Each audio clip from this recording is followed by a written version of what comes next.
রিঙ্কু সিং বিশ্বকাপে থাকবেন এমন বিশ্বাস হয়তো সকলেরই ছিল, কিন্তু ভারতের টিম ম্যানেজমেন্টের ঘোষণায় জানা গেল 15 জনের দলে থাকছে না এই হার্ড হিটার ফিনিশার। আছেন ট্রাভেলিং রিজার্ভ হিসাবে। পুরো একটা বছর দারুণ ছন্দে থেকেও বিশ্বকাপের মূল স্কোয়াডে রাখা হয়নি তাকে। ডেস্ক রিপোর্টে বিস্তারিত জানাচ্ছেন SKN রেশমা। অবশ্য পুরো ভারত দলেই ছিল একাধিক চমক।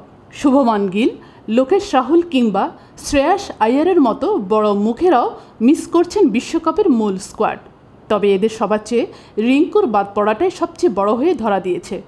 উত্তরপ্রদেশের এই খেলোয়াড়ের বাড়িতে আগে থেকেই ছিল উৎসবের আমেজ, কিন্তু মূল স্কোয়াডে জায়গা না পেয়ে হতাশ সবাই। রিঙ্কু যে পুরোপুরি বাদ গিয়েছেন এমনও না, বিশ্বকাপের মূল দলের সঙ্গে ঠিকই যাচ্ছেন তিনি, তবে সেটা রিজার্ভ হিসেবে। এই তালিকায় আরও আছেন শুভমান গিল, আভেশ খান এবং খলিল আহমেদ, যে কারণে ভারতের বিশ্বকাপ দলে নেই রিঙ্কু। ভারতের বিশ্বকাপ স্কোয়াড ঘোষণার পর গণমাধ্যমে কথা বলেছিলেন রিঙ্কুর বাবা কাঞ্চন্দ্র সিং। জানালেন, বাড়িতে আগে থেকেই মিষ্টি এবং আতশবাজি কিনে রেখেছিলেন তারা, কারণ তাদের প্রত্যাশাও ছিল ব্যাপক। অনেক আশা ছিল আমাদের, যে কারণে হতাশ লাগছে। মিষ্টি কিনেছিলাম, আতশবাজি রেখেছিলাম উদযাপনের জন্য। ভেবেছিলাম রিঙ্কু শুরুর একাদশে খেলবে, তবুও আমরা খুব খুশি।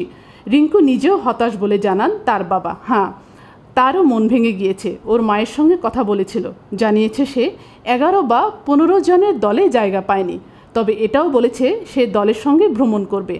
ভারতের জার্সিতে এখন পর্যন্ত 15টি টি-20 খেলেছেন রিঙ্কু সিং, তাতে করেছেন 356 রান, গড়ে করেছেন 89 রান, সেটাও 176-এর বেশি স্ট্রাইক রেটে। তার সর্বোচ্চ স্কোর 69।